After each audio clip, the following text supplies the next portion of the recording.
Bonjour, je suis Malika et je vous souhaite la bienvenue sur la chaîne Bistro Littéraire.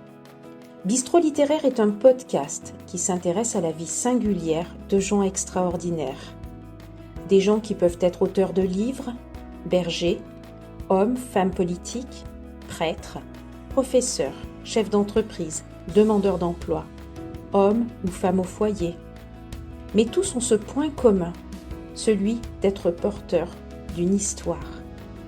Ce qui fait que ces personnes se ressemblent et se distinguent à la fois les unes des autres, c'est qu'elles sont chacune habitées par une puissance de vie au cours de laquelle un événement particulier, marquant, original, s'est inscrit sur leur chemin de vie.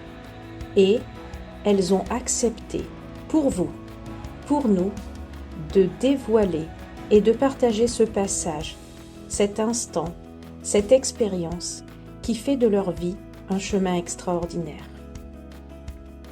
Parce qu'un proverbe africain nous dit « Un homme qui meurt, c'est une bibliothèque qui brûle », alors, au bistrot littéraire, nous avons fait le choix d'accueillir la finitude de tout un chacun. Et allons donc chercher ces bouts d'histoire extraordinaires qui se cachent dans la bibliothèque intérieure de chacun.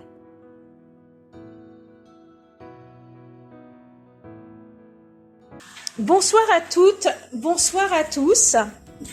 C'est avec un immense plaisir, mais aussi et surtout un grand honneur que nous accueillons ce soir Sylvie Brunel, qui vient, à l'occasion de cette 7e édition du Bistrot littéraire, et qui vient nous présenter son dernier roman, Le sourire de l'alligator. Merci Sylvie pour ta présence ce soir. Sylvie, je te propose dans un premier temps de faire une présentation de ton parcours, de qui tu es, pour ensuite nous intéresser à ton roman. Sylvie, tu es autrice d'une liste incroyable de livres. Alors, j'en ai dénombré 38, mais il me semble que certains sont passés à la trappe. Et dans des domaines très divers. Des ouvrages d'économie, de géopolitique, de géographie, des ouvrages relatifs à l'agriculture, des romans. Mais outre ton statut d'écrivain, tu es professeur émérite de géographie à la Sorbonne. Tu es agrégé de géographie et docteur en économie. Et je passe tous les titres, allant de chevalier de la Légion d'honneur à membre de l'Académie royale de Belgique. Et je mets des traits de suspension, des points de suspension parce que il y en avait vraiment beaucoup. Alors, Sylvie, je viens de mettre en avant les éléments professionnels qui sont ceux que l'on a tendance à présenter au premier abord lorsque l'on rencontre quelqu'un dans notre société contemporaine. On valorise l'aspect professionnel, mais avant tout, ce qui m'intéresse, c'est que l'on parle de ta personne, de tes passions, de ton rôle de maman, de femme. Sylvie, peux-tu nous dire qui tu es ? Merci Malika. Bonsoir à tous. Ça me touche beaucoup de vous retrouver. Je dis vous retrouver parce que nous nous connaissons pour beaucoup d'entre vous, puisque vous le savez, moi je suis donzéroise. J'ai choisi de vivre à Donzère en 1989. Mes 3 enfants sont nés à Montélimar et je suis restée à Donzère. Je vis toujours à Donzère. Où je suis heureuse, où c'est, je pourrais dire, mon camp de base dans une vie très nomade, une vie de voyageuse. Et pour moi, Donzère, c'est toute ma vie, en fait, c'est tout un pan très important de ma vie. Mes enfants ont été scolarisés, bien sûr, ici, et puis au lycée Gustave Jaume, et puis au collège Lycée Clodor. Enfin voilà, ils sont tous restés, ils sont tous partis maintenant, évidemment, c'est le problème des enfants. Et c'est la première fois, finalement, que grâce à Malika, j'ai l'occasion de venir vous parler de moi. Parce que, en général, on dit que nul n'est prophète en son pays, mais c'est vrai que jamais, depuis 35 ans, j'ai eu l'occasion de parler de mon travail. Alors, mon travail, eh bien, j'ai travaillé 5 ans à Médecins sans frontières, où j'étais responsable de la recherche, et puis ensuite j'ai travaillé 12 ans à Action contre la faim, dont j'ai été directrice générale et présidente. J'ai occupé divers postes, mais voilà. Et j'ai essayé de concilier, bien sûr, cette activité avec ma vie dont tu parlais de maman, mais aussi, il faut bien le dire, d'épouse, de mère et de députée, puisque mon ex-mari, Éric Pesson, était maire de Donzère, député de la Drôme, et qu'ensuite il a été ministre, et puis là, c'est là que tout est parti en vrille, si l'on peut dire. Mais voilà. Enfin, en tout cas pour moi, pas forcément pour lui. Donc, j'ai écrit un grand nombre de livres consacrés aux problématiques de la faim et notamment des famines. Pourquoi ? Eh bien, parce que, vous le savez, la faim reste un problème majeur dans l'histoire de l'humanité. Nous avons vaincu la faim, mais en ce moment, les agriculteurs sont dans la rue. Les agriculteurs se plaignent de ne plus être respectés, de ne plus être reconnus, de ne plus être rémunérés. Donc j'ai beaucoup travaillé dans les ONG, d'abord sur la faim dans le monde, c'est tous ces livres que vous voyez, et y compris un roman qui s'appelle Frontières, qui montre la force et les limites de l'humanitaire. Et puis il y a une quinzaine d'années, j'ai été approchée par les agriculteurs français qui m'ont dit, écoutez, ce que vous dites sur les enjeux alimentaires, sur la nécessité de nourrir le monde, nous, on a l'impression qu'en fait on a tellement bien travaillé que les gens nous ont oubliés, qu'ils nous méprisent. Et ça m'a amené à publier un certain nombre de livres qui mêlaient les agriculteurs français aux agriculteurs du monde. Donc vous avez là plaidoyer pour nos agriculteurs. Je vous la fais vite parce que comme elle a dit, on a 38 et elle n'a pas cité les livres collectifs, donc on va faire rapidement. En 2020, j'ai fait Pourquoi les paysans vont sauver le monde, et ce livre est sorti en Chine. Pourquoi ? Eh bien parce que en Chine, vous le savez, les enjeux alimentaires sont des enjeux colossaux. Souveraineté alimentaire se dit souveraineté des grains. Les routes de la soie sont aussi les routes des estomacs. Donc ce livre est sorti en Chine. Et puis en 2023, j'ai sorti Nourrir, cessons de maltraiter ceux qui nous font vivre, qui a eu le grand prix du livre éco, qui est sorti en poche chez HarperCollins cette année. Et là, en février, j'ai sorti un livre sur une céréale qui est omniprésente et que pourtant tout le monde adore détester, qui est le maïs. C'est la première céréale mondiale, 1200 millions de tonnes, mais vous le savez, en France, on a une sorte de racisme botanique ou végétal à l'égard du maïs, et comme j'aime bien aller gratter là où je ne comprends pas pourquoi on a des préjugés, eh bien j'ai publié Sa Majesté le maïs, la plante que nous adorons détester, mais qui sauve pourtant le monde. Voilà, et aujourd'hui, avec Malika, nous sommes sur une autre approche, qui est de ce roman dont je vais te laisser dire quelques mots, puisque j'ai bien compris le numéro de claquette, c'est à toi maintenant. Merci Sylvie. Alors effectivement, pour ma part, je t'ai souvent découvert dans des domaines qui me concernaient directement, l'économie, la géopolitique, qui sont mes centres d'intérêt, et l'agriculture aussi. Cependant, un roman de Sylvie Brunel qui raconte l'histoire d'un alligator blanc, ça peut paraître quelque peu étonnant. Alors, c'est peut-être ce qui a attiré l'attention du comité Partage, qui va délivrer pour la première fois, en avril 2025, le prix littéraire des écoles européennes, qui a proposé 5 livres francophones pour lequel Le sourire de l'alligator a été sélectionné. Aujourd'hui, il est reconnu comme l'un des 5 meilleurs livres européens par le comité Partage. Et donc, tu as été sélectionné pour présenter ce livre, et il est, je dirais, mis à concours, et donc on aura le résultat très prochainement, savoir si tu es lauréate de ce concours pour ce livre. Alors, la question que je me suis posée, finalement, les questions que je me suis posées une fois qu'on a lu un certain nombre de tes livres, c'est d'où t'est venue l'idée de prendre ce protagonisme peu commun qui est vraiment l'élément principal de ce livre, de cette histoire. D'où est venue l'idée de choisir un crocodile ? Première chose, où va ce crocodile et quelle est la particularité de cet animal ? Très bien. Alors, ça y est, à mon tour, je poursuis. Donc, c'est une histoire qui n'est pas si farfelue qu'il n'y paraît. Pourquoi? Parce que vous le savez, nous sommes confrontés au changement climatique. Nous avons toute cette modification des écosystèmes. De nouvelles espèces apparaissent, végétales et animales. Nous sommes confrontés à ces espèces exotiques invasives. Notre monde change et ça pose la question de l'adaptation, de comment on fait. Alors, ce sont des sujets sur lesquels j'ai beaucoup travaillé puisque j'ai publié une géographie amoureuse du monde, j'ai publié un livre sur le tourisme.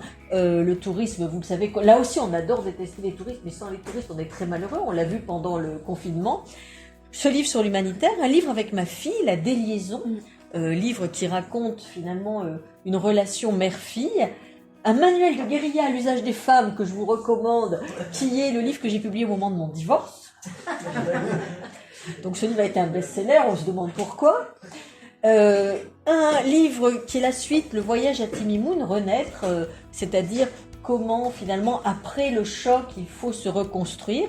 Et l'année dernière j'ai publié un manuel de guérison à l'usage des femmes parce que je pense que une fois qu'on a passé le cap de la colère, le cap de se dire que tout ça est très injuste, etc., on trouve une nouvelle forme d'équilibre et on vit différemment. Voilà, donc ma passion, ce sont les chevaux.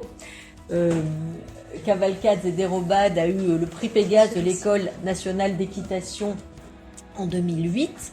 Il raconte l'histoire de l'amour de l'équitation dans la Drôme. Ceux qui sont Drôzerois m'ont peut-être croisé déjà à cheval, puisque je continue à monter à cheval, c'est mon grand bonheur. J'ai fait beaucoup de romans sur l'équitation, Un escalier vers le paradis. Voilà, c'est un peu une métaphore de l'équitation, Un escalier vers le paradis qui se passe aux États-Unis. Le bonheur à cheval avec le policier à cheval de Montélimar, que vous connaissez peut-être, Alain Bélanger. Nous avons écrit ensemble un manuel de débourrage des chevaux avec ma fille, qui est en couverture, mais qui a été publié chez Belin. Et puis, quand on aime les chevaux, on aime la Camargue.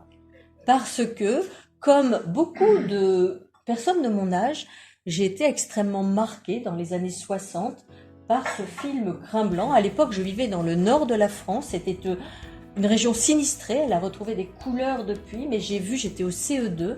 On a projeté, notre institutrice du CE2 nous a emmené voir Crin Blanc au cinéma. J'étais dans un milieu dur, ma famille avait d'énormes soucis parce que j'ai perdu mon frère à l'âge de 12 ans et je vois ce film, ce petit garçon qui trouve le bonheur avec ce cheval blanc et je me dis mais c'est ça, c'est ma vie, il faut que j'arrive un jour à ce que ma vie coïncide avec ça. D'ailleurs si vous me croisez aujourd'hui c'est sur un cheval blanc, c'est sur un cheval Camargue. Et d'ailleurs, ce petit acteur, Alain Emery, vient de mourir, Folco, mais il a incarné Crin Blanc. Donc j'ai beaucoup publié sur la Camargue, sur Crin Blanc et ses légendes, parce que finalement la Camargue, c'est ce qui nous permet d'entrer dans une autre relation au cheval. La Camargue, le Crin Blanc ouvre l'ère du cheval ami, du cheval partenaire. L'équitation était masculine, l'équitation était une équitation de travail, une équitation de domination. Crin Blanc, c'est le cheval ami. Et malheureusement, ce petit garçon, si vous vous en souvenez, préfère se noyer plutôt que renoncer à ses rêves. Et on a tous pleuré dans Crin Blanc, ça a été vraiment terrible. Donc, le sourire de l'alligator, il se passe en Camargue parce que c'est une terre que j'aime profondément, qui est à nos portes, et puis nous sommes unis avec la Camargue par le Rhône, qui passe juste là et qui arrive en Camargue. Alors, Le soir de l'alligator, c'est un roman qui met en même temps en scène une vision géographique du monde. Pourquoi une vision géographique du monde? Parce que la géographie, c'est la science des possibilités. Comment l'humanité habite-t-elle la Terre? J'ai une collègue géographe qui sait bien que ce sont des questions que nous posons avec les étudiants. Comment gère-t-elle les ressources, les milieux, les contraintes? Contraintes du froid, contraintes du chaud, contraintes du sec, de la pente, de l'eau, de l'altitude, du nombre. Est-ce qu'elle doit subir ou est-ce qu'elle peut choisir? Et est-ce qu'elle doit porter des réponses globales ou est-ce que les solutions sont locales? Et ça nous renvoie à ce qu'on essaie de transmettre à nos étudiants, qui sont les 3 piliers du développement durable, c'est-à-dire produire pour créer des richesses pour pouvoir les partager, répartir, et puis répartir, avoir des classes moyennes pour pouvoir préserver l'avenir, c'est-à-dire réfléchir à tous ces enjeux auxquels nous sommes confrontés aujourd'hui, du changement climatique, atténuation, adaptation, de la biodiversité, de la gestion économe de la ressource, de ce qu'on appelle le découplage, c'est-à-dire produire du bien-être sans renvoyer des émissions de gaz à effet de serre dans l'atmosphère et sans produire des déchets, sans utiliser trop de matières premières. Donc, cette notion de développement durable m'a amené à un lieu emblématique, la ferme aux crocodiles. La ferme aux crocodiles, pourquoi? Parce que la ferme aux crocodiles, c'est une des plus grandes destinations touristiques de la Drôme, avec le palais idéal du facteur cheval. C'est un lieu absolument emblématique aujourd'hui, dont nous devons nous enorgueillir d'avoir cela à nos portes, puisque il est à la fois un centre, je parle sous le contrôle des gens de la ferme aux crocs qui sont dans la salle, mais c'est un centre à la fois de gestion des crocodiliens. C'est un animal extraordinaire, le crocodile, ça fait 300 millions qu'il existe sur la Terre. Il a su s'adapter, il a su faire face à un grand nombre de chocs. Et à la ferme aux crocodiles, il y a non seulement ces reptiles, mais il y a aussi des oiseaux, il y a des plantes, il y a toute cette tropicalité. Sauf que la ferme aux crocodiles est soumise, comme beaucoup de grands lieux touristiques, à des problèmes de vol, à des problèmes de prédation. Elle amène des animaux rares et parfois il se passe des choses dont Samuel souffre. Par exemple, on a eu des varans de Komodo qui a été volés, et j'imagine dans mon roman qu'un crocodile blanc, parce que Samuel est allé chercher, Samuel Martin, le directeur de la ferme aux crocodiles, est allé chercher en 2010 2 crocodiles blancs en Louisiane. C'est un animal extrêmement rare. Vous voyez, c'est un animal. Enfin, celui-là, c'est une peluche, vous l'avez compris. Mais c'est la mascotte de la ferme aux crocos. Vous pouvez la trouver à la ferme aux crocos. C'est un animal qu'on appelle le cic, ou un animal albino, c'est-à-dire qu'il est extrêmement fragile parce qu'il a une peau blanche. Ses congénères le haïssent. Donc ça le rend agressif. Il y en a très peu d'exemplaires dans le monde. Et quand vous allez à la ferme aux crocodiles, à l'entrée, il y a le crocodile blanc, qui est en réalité un alligator, parce que en Louisiane, ce sont des alligators et non des crocodiles. Donc dans ce roman, j'imagine que des gens essaient de voler cet alligator blanc qui a une valeur absolument colossale, que l'alligator, qui est très intelligent, leur échappe, et qui va descendre le Rhône, ce Rhône qui est à nos pieds, ce Rhône qui est mystérieux, ce Rhône dont on sait que c'est tourbillon, j'ai perdu récemment un de mes chiens absorbé, aspiré par le Rhône. On sait bien que ce Rhône, c'est un animal, tiens, ça y est, c'est un fleuve qui a une forte personnalité. Ce Rhône, il arrive à son delta. Le delta de Camargue, delta mythique, delta dans lequel il y a toujours eu tout un ensemble d'histoires, mais delta qui aujourd'hui est un milieu fragile et menacé.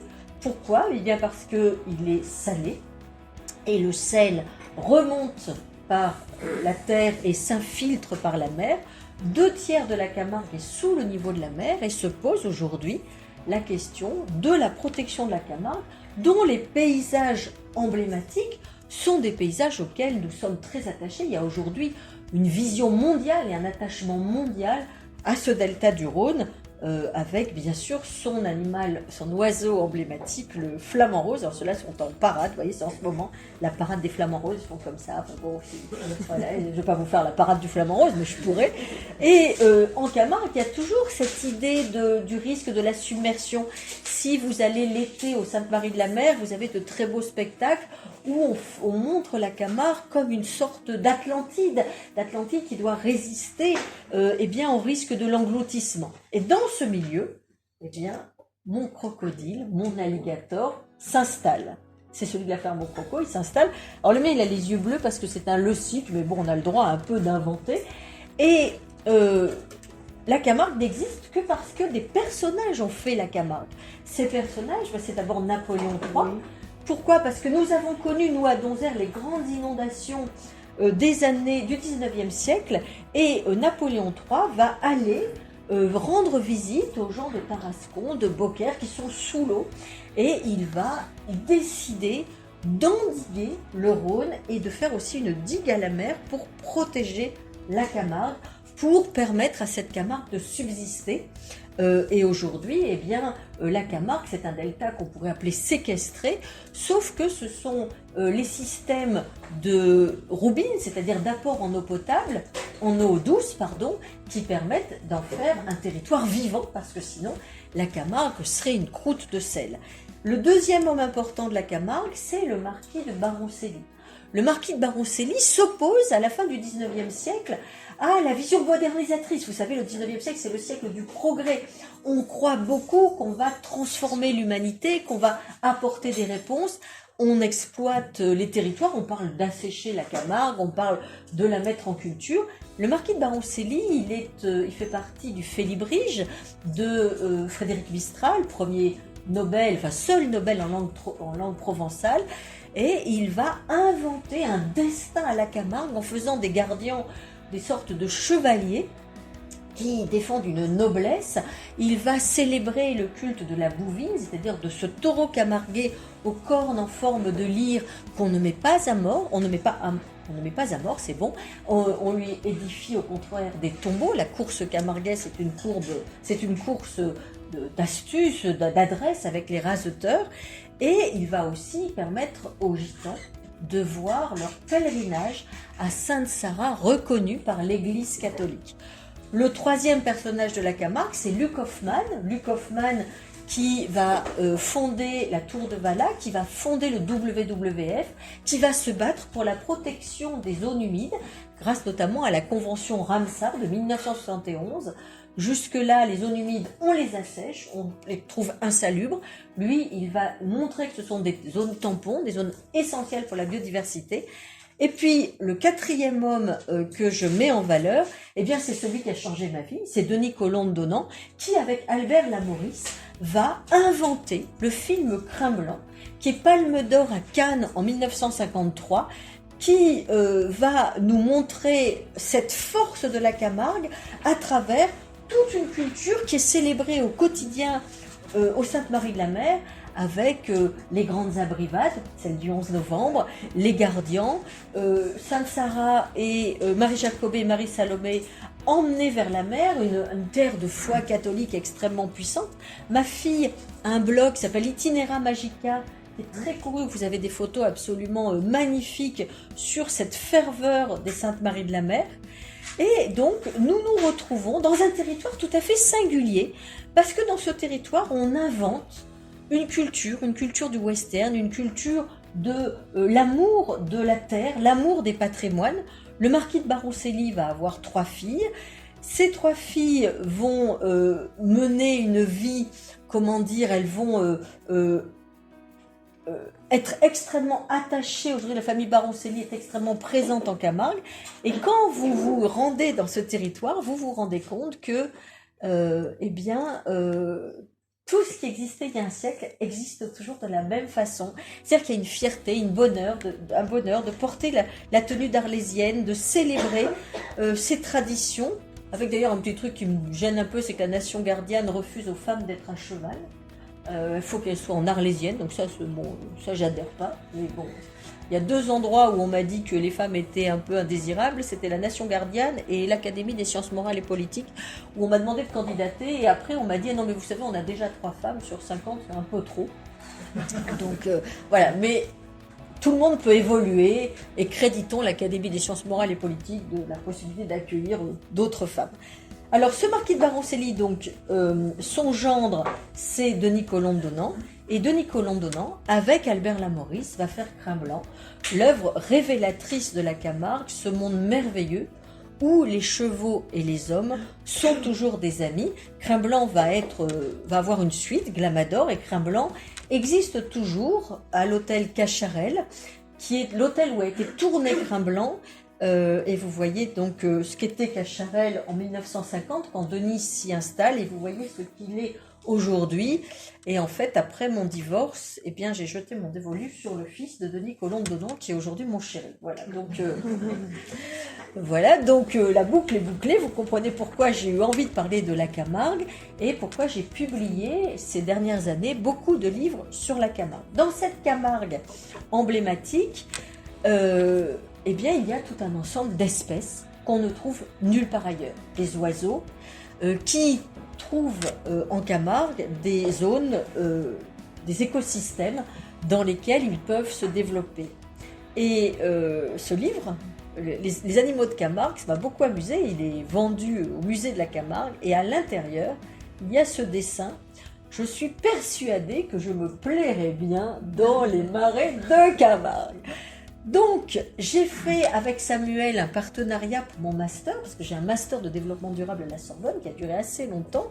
Avec Samuel, il venait parler à mes étudiants de ce qu'il faisait en termes de biodiversité sur à la fois les crocodiliens, mais aussi les serpents, mais aussi les varans. Et donc, je lui ai demandé de vérifier que mon histoire était plausible, que cet animal venu du fond des temps pouvait aujourd'hui, à la faveur du changement climatique, vivre en Camargue, parce que les hivers sont moins froids que par le passé et que l'alligator a, par rapport au crocodile, la possibilité de s'enterrer.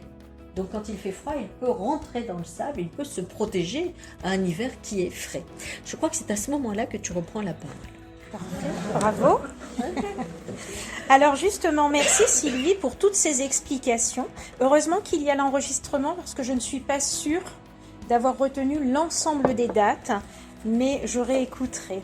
Alors cet alligator blanc arrive, s'échoue en Camargue. Et c'est là que l'on va reconnaître ta plume de géographe. Tu promènes le lecteur, le faisant passer d'espaces naturels aux espaces habités, aux espaces travaillés et transformés par l'homme, des salins aux rizicultures, en passant par les Saintes Maries de la Mer. Dans le sourire de l'alligator, Sylvie, c'est la romancière, la géographe, la femme passionnée de la Camargue, des chevaux. Quelle est cette femme qui s'adresse au lecteur ?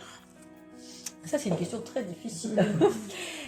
J'ai essayé, dans Le soir de l'alligator, de vous faire partager à la fois mon amour de la Camargue, l'éventail des possibles, parce que qui peut imaginer que demain, la Camargue ne serait pas comme ce bayou, ces bayous que l'on voit aujourd'hui dans les Everglades ou en Louisiane, hein, vous voyez. Donc cet alligator, il s'installe au départ dans les Rièges, au cœur du Vaccarès, et puis eh bien, son milieu va changer à cause du sel, et il va être obligé de sortir de cette réserve intégrale qui existe depuis 1927, et à partir du moment où il sort de cette réserve intégrale, il va entrer en contact avec le monde des hommes. Il s'inscrit, cet alligator, dans une longue histoire de la Camargue, puisque, vous le savez, Joseph Darbaud, qui faisait partie du Félibrige, avait inventé la bête du Vaccarès, cette bête mythique dont on ne sait pas qui elle est. Et quand vous regardez aujourd'hui les paysages, notamment de Louisiane, et les genévriers de Phénicie, du bois d'Ériège, qui ont 700 ans ou 800 ans, vous vous dites, ben finalement, qu'est-ce qui nous empêcherait de nous retrouver en Camargue avec des alligators, comme on a aujourd'hui en Louisiane ou dans les Everglades, des gens qui cohabitent avec des milliers, voire des millions d'alligators. On leur dit d'ailleurs, quand vous vous promenez, n'embêtez pas les alligators, ce que je trouve quand même un peu paradoxal, ne taquinez pas les alligators. Et n'oubliez pas que l'emblème de Nîmes, c'est un crocodile. N'oubliez pas qu'à Beaucaire, comme à Tarascon, il y a ces animaux mythiques dans le Rhône, le drac, la tarasque. On ne sait pas ce que c'est. Ils sont là dans ce Rhône mystérieux. Donc finalement, peut-être que il y a très longtemps, des Romains auraient pu apporter des crocodiles et puis les lâcher dans le Rhône. Alors en même temps, je n'oublie pas que je suis géographe et je veux, dans ce roman, à travers un récit, remettre les pendules à l'heure géographique. Qu'est-ce que ça veut dire pour moi ? Ça veut dire que il n'existe aucune fatalité à l'effondrement. Tout est question de priorité et de moyens. Si vous regardez en ce moment, la Société de géographie me remet son grand prix dans quelques jours et je suis victime d'une campagne de discrédit en ligne parce qu'on dit c'est une climato-sceptique, voire une climato-rassuriste et je me fais vraiment détruire sur les réseaux sociaux. Pourquoi ? Eh bien parce que le discours de la géographie, c'est de dire il ne faut pas décourager les jeunes, il faut leur dire que nous pouvons trouver des réponses. Nos paysages sont des héritages, il n'y a pas d'optimum. Aujourd'hui, c'est pas forcément le mieux, c'était pas forcément le mieux il y a 50 ans, c'est pas forcément le mieux dans 50 ans. On ne peut pas avoir une vision fixiste des paysages. Le paysage évolue et tirer une trajectoire linéaire à partir de l'existant se révèle toujours une erreur. Pourquoi? Parce qu'il y a des ruptures, parce qu'il y a des chocs qu'on n'avait pas anticipés et qui changent la donne. Et pour moi géographe, science des possibilités, je dis, je veux transmettre à ces jeunes que j'ai en cours, je veux transmettre à mes enfants aussi, ne vous découragez pas, ne cédez pas à la collapsologie, nous avons les moyens de répondre à tous les défis écologiques qui sont réels, qui sont importants, qui font des destructions, comme on l'a vu en Espagne il y a quelques jours, mais nous ne le ferons pas sans, et je reviens à mon schéma du développement durable, ceux qui produisent et créent de la richesse. Parce que sinon, on ne partage que la pauvreté. Et en Camargue, qui crée la richesse? Eh bien, les riziculteurs, parce que, et je reviens à ma défense des agriculteurs, ce sont les riziculteurs qui dessalent les terres, qui permettent au cheval blanc et au taureau noir d'avoir des pâturages. Et ce sont grâce à ces pâturages que la bouvine et toute la culture autour de la célébration de ce qu'on appelle le bio peut exister. Ce sont les riziculteurs qui créent ces écosystèmes où les flamants roses trouvent leur bonheur. D'ailleurs, ils sont obligés aujourd'hui d'avoir des canons d'effarouchement, ils sont obligés d'utiliser des gyrophares parce que les flamants roses adorent les rizières. Mais en même temps, le taureau Camargue, c'est une viande AOP, c'est une viande élevée en liberté. Et le riz, c'est l'or blanc de Camargue. Et le deuxième or blanc de Camargue, eh bien, c'est le sel. Le sel, pourquoi? Mais parce que le sel subi est un poison. Le sel transformé est une bénédiction. Et les salins du Midi, qui sont les plus grands propriétaires privés de Camargue, sont aujourd'hui à Aigues-Mortes d'une part et à Salins-de-Giraud d'autre part. Salins-de-Giraud, village né, surgit de nulle part à la fin du 19e siècle. Eh bien, ce sont les artisans de la transition écologique et énergétique, parce que le sel, on l'obtient avec le soleil et avec le vent. Et quand on a du sel, eh bien, on a des étangs de concentration du sel où une algue rose prolifère. Cette algue rose, les flamants roses se nourrissent de la petite crevette qui vit dans ces algues. Ils prennent leur couleur rose et les salins d'Aigues-Mortes en Camargue, eh bien, ce sont les plus importantes colonies de flamants roses de toute la Méditerranée. Le président des Salins du Midi a d'ailleurs fait un manifeste pour une Camargue vivante parce qu'aujourd'hui, le discours, c'est un discours extrêmement terrible.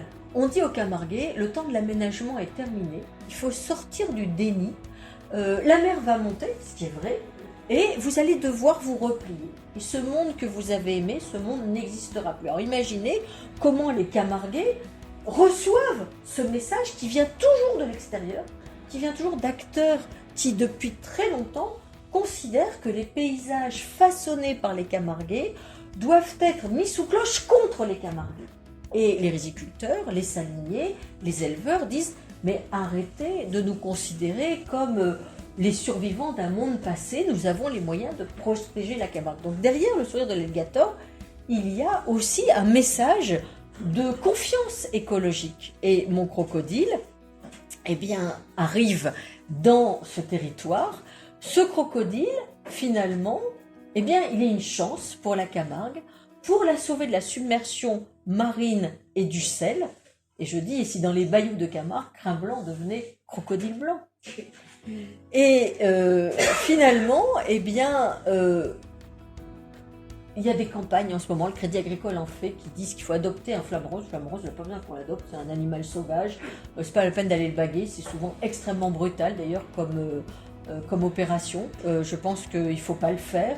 Je pense que c'est une erreur. Pourquoi on bague? On bague pour que les gens qui ont donné de l'argent puissent avoir un numéro et avoir l'impression qu'ils ont adopté un flamant rose. En fait, non, les flamants roses, souvent, ces opérations de bagage, 140 personnes qui déboulent dans les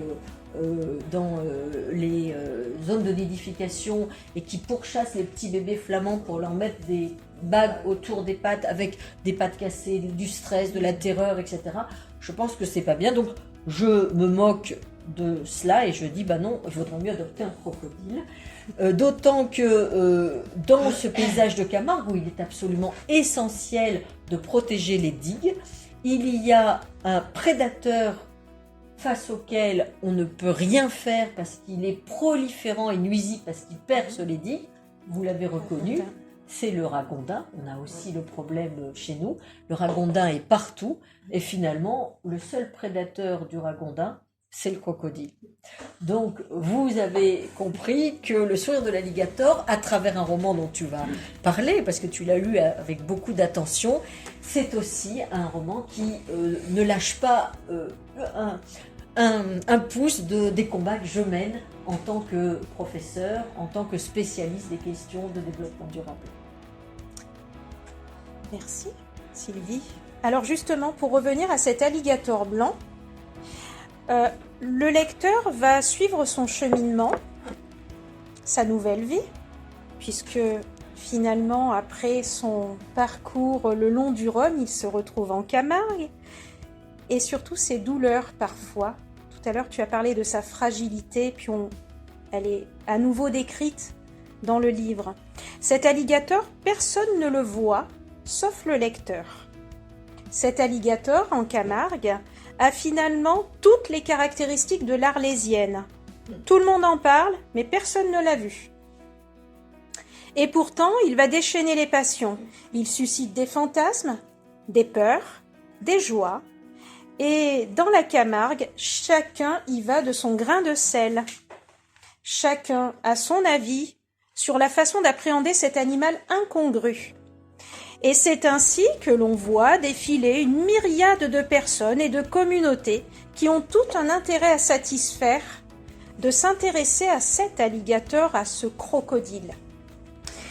Sylvie, tu as fait le choix de mettre en avant tous ces personnages dans leur diversité culturelle, ethnique, religieuse, ou du moins avec une religion commune, mais vécue différemment, pratiquée différemment selon que l'on soit gardien, gitan. Qui sont tous ces personnages? Qu'est-ce qui les lie?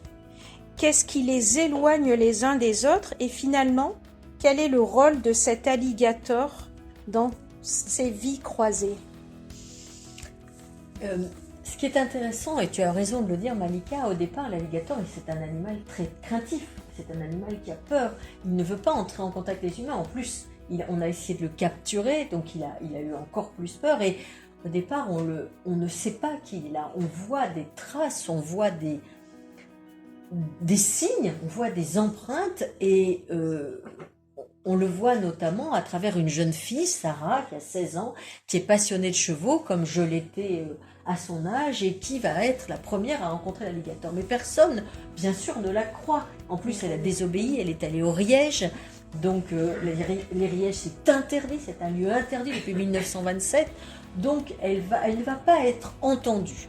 Et puis, à un moment, à l'occasion d'une promenade à cheval, parce que vous le savez, la Camargue, c'est le seul lieu où même des cavaliers néophytes peuvent être mis en selle, on peut emmener tout le monde, c'est la grande force de la Camargue. Et bien là, il va y avoir quelque chose qui commence à créer des soupçons. Et là, on va appeler qui? On va appeler Samuel Martin, le directeur de la ferme aux crocodiles. Et j'ai demandé à Samuel s'il m'autorisait à l'utiliser tel quel, à utiliser le vétérinaire spécialiste des crocodiliens pour arriver en Camargue.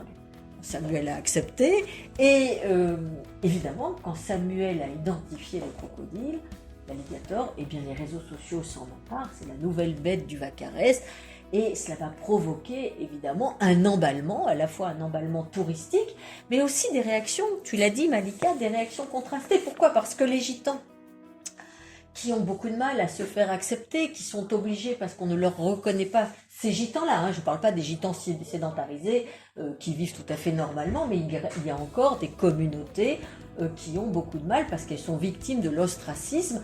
Eh bien, ces gitans, leur première réaction, ça va être d'essayer de braconner le crocodile, puisqu'il vaut une fortune, ils vont être ceux qui vont essayer de l'attraper. Et donc, on va avoir différentes approches. Le directeur de la réserve écologique qui, lui, veut cantonner son milieu, veut protéger son milieu de toute intrusion. Les gitans qui, eux, vont essayer d'imaginer 1000 stratagèmes pour attraper le crocodile blanc. Et puis cette jeune femme, Sarah, qui... Sarah ou Mireille Mireille. Je l'appelais... Ah oui, c'est vrai. Mireille, elle a changé de prénom. Ah oui, elle avait changé de prénom. Je me vois quoi, oui, c'est vrai que oui, t'as raison, heureusement que tu me dis Mireille. Mireille, oui, c'est amusant parce que pendant très longtemps, elle s'appelait Sarah. Et au dernier moment, comme il y avait Sainte Sarah, je l'ai appelée Mireille en disant merci. Oui. C'est un rappel de Mireille de Mistral, de Frédéric Mistral. Merci. Heureusement que tu es plus vigilante que moi. Et donc Mireille, elle va travailler dans cet hôtel où a été tourné Crin Blanc, et elle va être confrontée finalement à cette société camarguaise, qui est une société très dure, très hiérarchisée. C'est une société, je dis parfois, c'est Game of Thrones, mais non pas Game of Thrones, parce que vous avez des dynasties camarguaises qui sont les héritières des grands propriétaires. Pourquoi ? Parce que c'était un milieu tellement difficile, la Camargue, que seules d'immenses propriétés pouvaient s'installer. C'était les héritières des latifundia, qu'on voit en Amérique latine, pour cultiver le riz, pour élever les bêtes, pour avoir des réserves de chasse. Eh bien, c'était des grandes familles qui venaient de Nîmes, de Montpellier, d'Arles, d'Aix-en-Provence. Et la Camargue, eh bien, c'est un milieu qui est très stratifié, avec ces grandes familles qui sont très attachées à leur patrimoine, à leur terre, à leur tradition. Ces gitans qui sont perçus comme des envahisseurs, il faut bien le dire. Le roman se passe au moment du grand pèlerinage, et les Saintes Maries de la Mer se calfeutrent face à ces envahisseurs dont on craint qu'ils prennent possession du territoire. Et en même temps, eh bien, il y a, vous le savez, le 25 mai, l'hommage, le pèlerinage à Sainte Sarah, le 24 mai, l'hommage à Sainte Sarah, le 25 mai, l'hommage à Marie Jacobée et Marie Salomé, et le 26 mai, l'hommage sur le tombeau du marquis de Barencelli. Ce sont les 3 jours pendant lesquels la Camargue se retrouve. Et là, il y a une union. Et ce qui m'a marqué d'ailleurs cette année, c'est qu'il n'y avait plus de tension. Les gens étaient unis autour de l'idée qu'il fallait sauver leur territoire, qu'ils ne pouvaient pas accepter cette dramaturgie du déluge qui les condamnait à disparaître, qu'ils devaient travailler ensemble.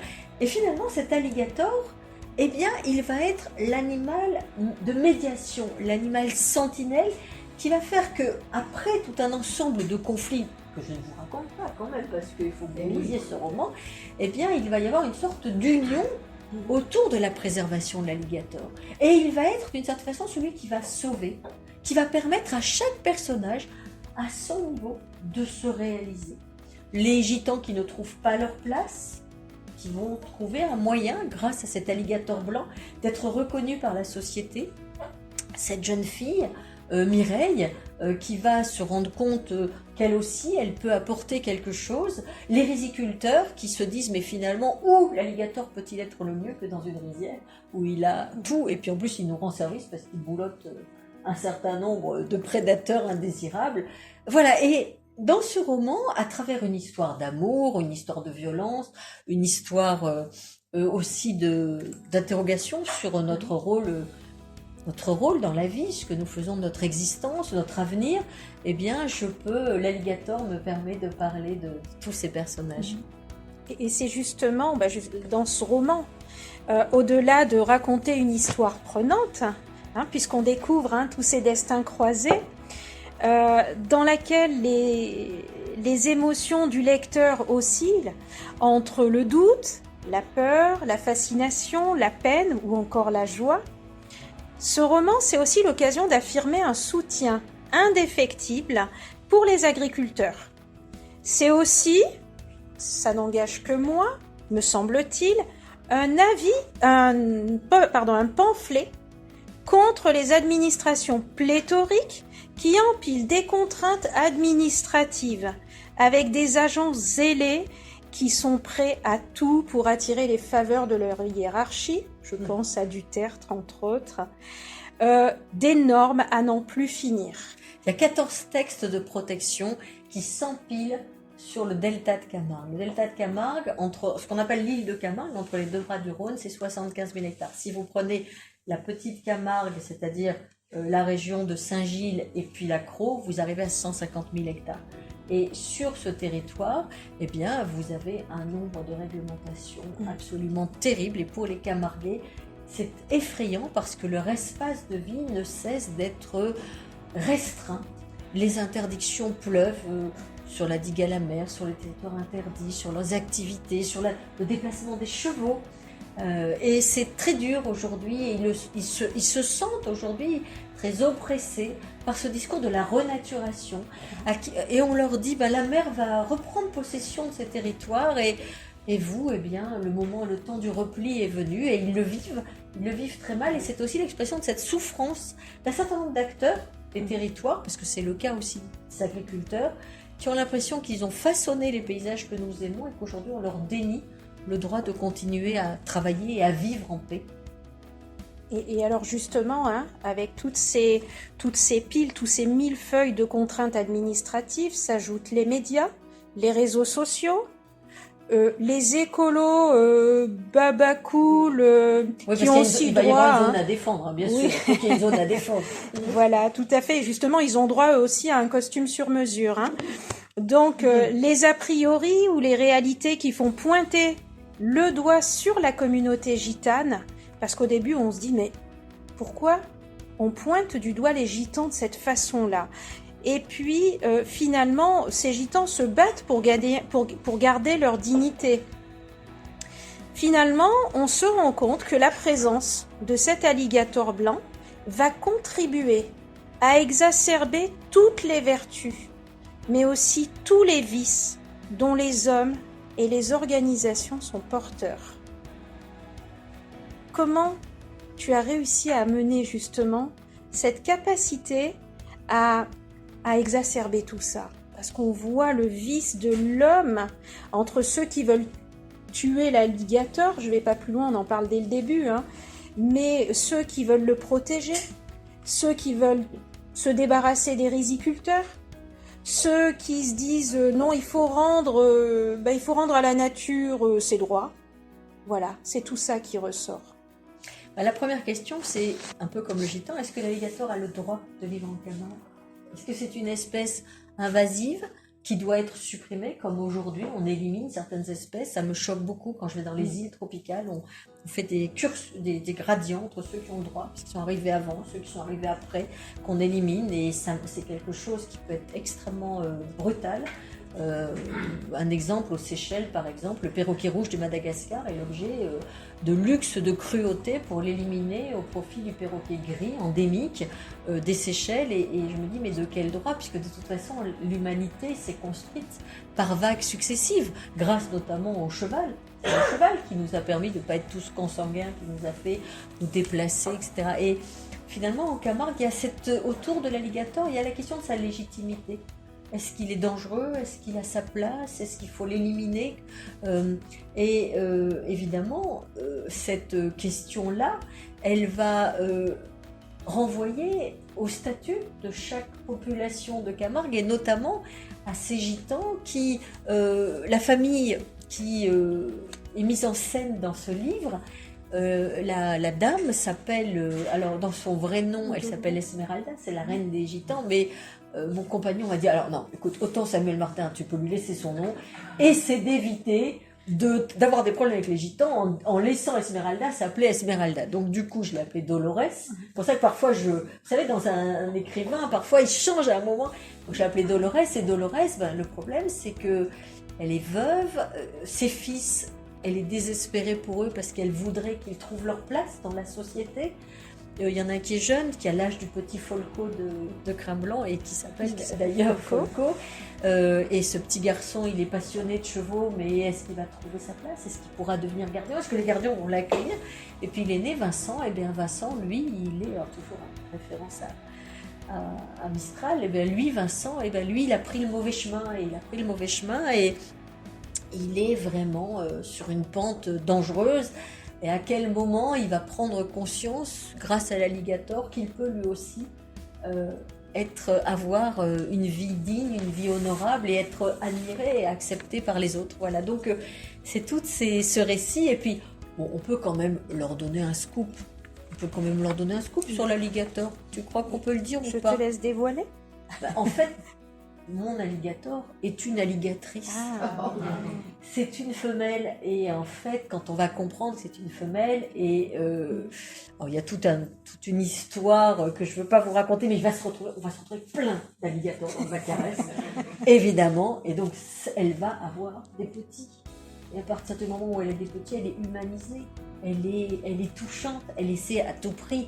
Quand on est à la ferme au coco, on voit bien cette façon dont la femelle alligator, elle va veiller sur ses petits, puis à un moment ils vont pleurer dans leur œuf, et puis elle va venir, elle va les dégager, elle va les prendre dans sa gueule, elle va essayer de les protéger. Mais il faut savoir que les alligators, c'est un peu comme les tortues. Quand les petits naissent, il y a des milliers qui meurent pour un qui vit, parce que tout le monde les gobe, ils sont tout petits. C'est des petits lézards, donc les hérons, donc les renards, etc. Donc il y a aussi ce côté attachement à mon alligator qui va bien sûr avoir un nom, qui va bientôt, bien sûr, devenir un vrai personnage du livre. Enfin, je ne devais pas vous le dire, mais quand même, on est ensemble, il faut qu'on se dise les choses. Alors justement, Sylvie, avant de conclure, es-tu d'accord pour lire un extrait Ah oui, tu me l'avais dit, j'ai oublié. De ton roman? Elle m'a écrit hier, Malika, elle m'a dit, il faudra que tu lises un extrait de ton roman. Ce n'est pas une obligation. Et je l'ai complètement oublié. Je me suis dit oui. J'ai eu un coup de fil juste après et j'ai complètement oublié. Alors, ce que je vais faire, c'est que je vais lire la fin, parce que je trouve qu'elle est belle. Ah ouais. Non, mais la fin, je vous apprends rien, je vous dis tout de suite. Voilà. En plus, je ne vois rien. Évidemment, je vais prêter mes lunettes. Non, mais je vais éclairer mon portable. C'est le problème de l'obscurité.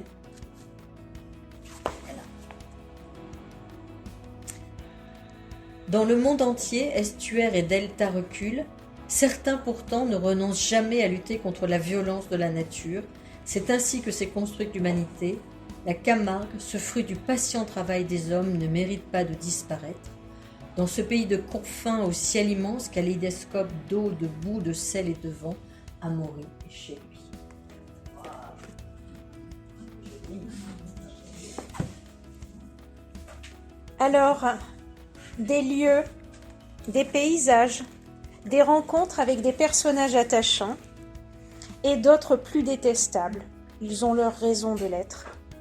Une mer salée qui tente de gagner du terrain face à des hommes qui, pour certains, font tout pour l'éloigner, alors que d'autres prônent une nature qui doit reprendre ses droits. Sylvie, j'ai été conquise par cette histoire qui offre au lecteur un voyage dans une Camargue ancienne avec des traditions et une Camargue nouvelle avec ses descriptions de paysages qui invite le lecteur à une visite avec un regard nouveau. Cette envie de voir vivre cet hôtel Crin Blanc, où le nom c'est Cacharel, avec cette ferme aux crocodiles dont rêve Pierre, maintenant proche d'un certain vétérinaire qui s'appelle Samuel. Oui. Alors, si, cher public, chères futures lectrices, chers futurs lecteurs, vous cherchez encore une destination pour vos prochaines vacances, je vous recommande vivement la Camargue. Et l'hôtel Crin Blanc. Et l'hôtel Crin Blanc. Et surtout, n'oubliez pas d'emporter ce livre dans votre sac. Vous comprendrez d'où vient le sourire de l'alligator. Et si tu me le permets, Sylvie, je te laisse le mot de la fin. Oui, le mot de la fin, c'est de te remercier, de vous remercier pour votre attention soutenue. J'ai vu vos regards, vos sourires. Je vous remercie beaucoup. Ça me touche beaucoup qu'à Donzère, cette ville où j'ai choisi de vivre, où j'ai choisi de rester. Cette ville où probablement je finirai mes jours, eh bien ça me touche d'avoir eu l'occasion dans un long parcours professionnel de pouvoir venir vous parler de mes passions et de mon œuvre. Merci beaucoup. Merci. Et de l'alligator. Merci Sylvie. Merci.